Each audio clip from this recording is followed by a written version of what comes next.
Hi guys! Ang tuturo ko sa inyo ngayon ay about sa Facebook, about sa mga violation. So, nagtataka din ba kayo bakit ang laki-laki na ng mga followers natin? Bakit ganun? Ayaw pa rin ako pasahurin ni Facebook, di ba?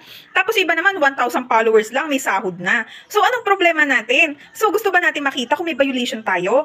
Tara, samahan nyo ako. Check natin kung may violation tayo kay Facebook. Yun muna ang aking tuturo. Pupunta muna tayo kay violation sa Facebook. Kaya pa hinihintay nyo. Tara, manood na kayo at tapusin ang aking video.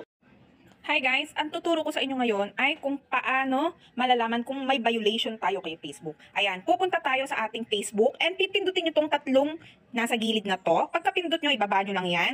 Makikita nyo tong nakasulat na help and support. Ayan ang pipindutin nyo. So ayan, makikita nyo si help and support.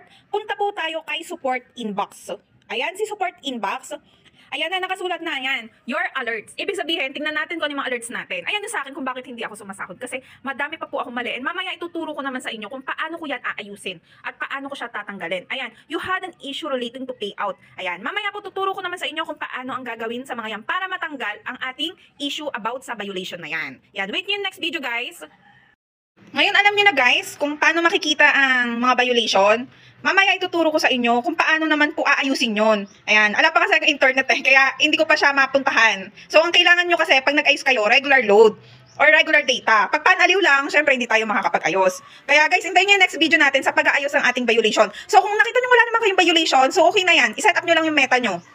Ganun lang guys. So thank you sa pagsama sa akin and don't forget to follow Shanice Santillan Manakalayag and Mami Shanice. Ayan po. Pati po TikTok ko and YouTube. Thank you guys!